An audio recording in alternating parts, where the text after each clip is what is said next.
নমস্কার বন্ধুরা, পপ কিচেনে সবাইকে স্বাগত। আজ আমি আপনাদের সঙ্গে শেয়ার করব পিঠে তৈরি রেসিপি।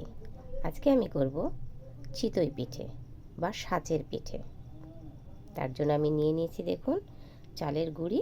আমি চালের গুঁড়িটাকে আবার চালনি দিয়ে চেলে নিয়েছি। আর এদিকে নিয়েছি ঈষদ উষ্ণ গরম দুধ। তাহলে চলুন আগে আমি ব্যাটারটাকে তৈরি করে নিই। এই দেখুন বন্ধুরা, আমি কাপ মেপে আগে 2 কাপ চালের গুঁড়ি নেব। এর মধ্যে দিয়ে দেব স্বাদ মতন লবণ। লবণটাকে ভালো করে মিশিয়ে নিচ্ছি। বন্ধুরা, এর মধ্যে আমি দিয়ে দিচ্ছি সামান্য পরিমাণে বেকিং পাউডার। বেকিং পাউডারটা এই কারণে দিলাম যেন পিঠাগুলো একদম ফুলকো ফুলকো হয়। তাই যেহেতু এটা বাজার থেকে কিনে আনা গুঁড়ো, অনেক সময় কি হয় বাজার থেকে কিনে আনা গুঁড়োতে পিঠাগুলো ফোলে না, তাই আমি বেকিং পাউডারটা ব্যবহার করলাম।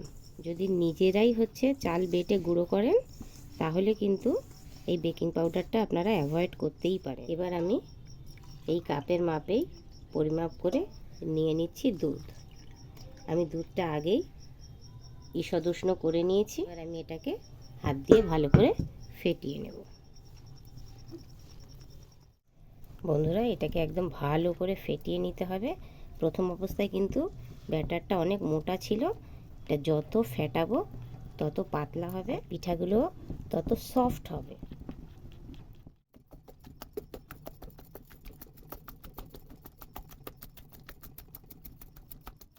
এই দেখুন বন্ধুরা, ব্যাটার এরকম ঠিক হয়েছে। এবার আমি আধ ঘন্টার জন্য এটাকে ঢাকা দিয়ে রেখে দেব। এই দেখুন বন্ধুরা, আমি বাজার থেকে নিয়ে চলে এসেছি নতুন সাজ কিনে। এবার এই সাজটাকে প্রথমে পোড়াতে হয়। তাহলে পোড়াবো কি করে?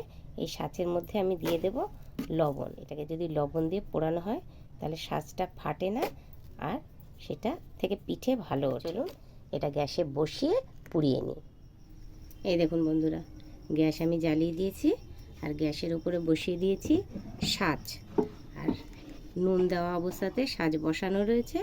এবার এই নুনগুলো যেন পুড়ে যায় এবং সাজটা যেন শক্তপোক্ত হয়, তাই আমি নুন অবস্থাতেই এটাকে ঢাকা দিয়ে দিলাম।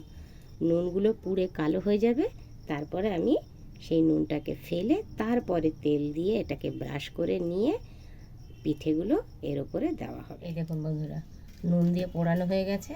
নুনটা আমি তুলে ফেলেছি। এবার একটু তেল দিয়ে ব্রাশ করে দিচ্ছি।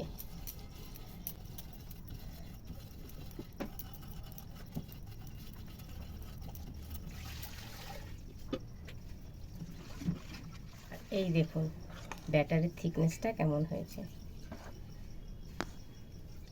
এবার প্রতিবারই আমি যখনই সাঁচের মধ্যে দেব ব্যাটারটা, প্রত্যেকবারই ভালো করে নাড়িয়ে নাড়িয়ে নিয়ে তারপরে আমি এই সাঁচের মধ্যে ব্যাটারটাকে দেব।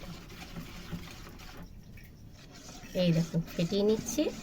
ফেটিয়ে নিয়ে এইবার আমি হাই ফ্লেমে দিয়ে দিচ্ছি। দেখুন বন্ধুরা, আমি ব্যাটারটাকে দিয়ে দিলাম। এবার আমি এটাকে ঢাকা দিয়ে দেব। আর এই ঢাকাটা যেন সুন্দরভাবে হয়, হাওয়া পাস না হয়, তার জন্য আমি একটা ভিজে ন্যাকড়াকে এর সঙ্গে চাপা দিয়ে দেব। যখন আমি ব্যাটারটা দিয়েছি তখন আমি হাই ফ্লেমে দিয়েছিলাম। ব্যাটারটা দেওয়ার পরে আমি মিডিয়াম আঁচ করে দিলাম। এবার ঢাকনাটা খুলে দেখি বন্ধুরা, দেখুন কি সুন্দর ফুলে ফুলে উঠেছে।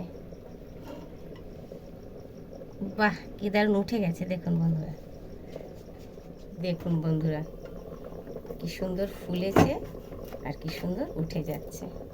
এই দেখুন, আর একদম সফট আর জালিদার। আর পেছনটা দেখুন কি সুন্দর দাগ হয়েছে। এই দেখুন বন্ধুরা, এই পাশে পিঠে হচ্ছে আর ও পাশে দেখুন আমি কি করছি। দুধ ফুটছে। দুধটা ফুটিয়ে ফুটিয়ে আমি অনেকটা ঘন করে ফেলেছি।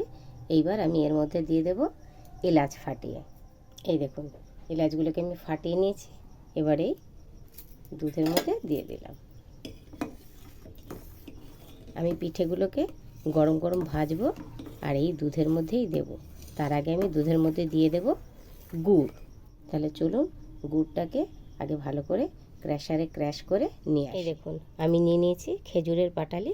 এবার এটাকে আমি ছোট করে নিই। এই দেখুন আমি গুড়টাকে ভেঙে ক্র্যাশ করে নিয়েছি। এবার আমি এটাকে দুধের মধ্যে দিয়ে দেবো, গরম দুধে। এই দেখুন বন্ধুরা, দুধটা একদম ফুটে ফুটে গাঢ় হয়ে এসছে। এলাচ আগেই আমি দিয়ে দিয়েছি। এবার দিয়ে দিচ্ছি গুড়,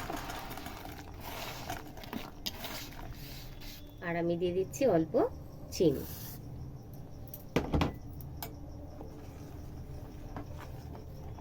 এক পিঠের কত নাম, কাঁচি পোড়া পিঠে, কেউ বলে সাজের পিঠে, কেউ বলে চিতই পিঠে, আবার কেউ বলে সরা পিঠে।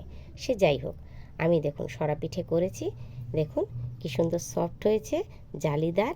এই দেখুন নিচটা একদম কড়কড়ে আওয়াজ হচ্ছে আর ভেতরটা একদম সফট। এই দেখুন পুরো জালিদার, একদম জালি জালি হয়েছে, দেখেছেন? আমি এবার এই চিতই পিঠেগুলোকেই দেব দুধে ভিজতে। তাহলে চলুন সেটাকেও আপনাদের দেখিয়ে দিই। এই দেখুন দুধ একদম সম্পূর্ণ রেডি। এবার ওপাশে আমি পিঠে ভাজছি আর এই পাশে আমি এই দুধের মধ্যে দিয়ে দিচ্ছি পিঠেগুলো। এই দুধে ভেজানো থাকলে এগুলো এক একটা ফুলে ফুলে বড় আকার হয়ে যাবে। এই দেখুন বন্ধুরা, আমি পিঠেগুলোকে গরম গরম রসে ভিজিয়ে দিয়েছি। এখনই এগুলো ফুলে বড় বড় হয়ে যাচ্ছে। এই দেখুন এবার এটাকে আমি রেস্টিংয়ে রাখবো অন্তত 2 থেকে 3 ঘন্টা। রেস্টিংয়ে রাখলে কিন্তু আকারে বড় হবে না। পিঠে কিন্তু গরম খেতে একটা টেস্ট আর বাসি খেতে একটা টেস্ট। বিশেষ করে দুধে ভেজানো পিঠেটা যদি বাসি খান তাহলে তো পুরো লাজবাব।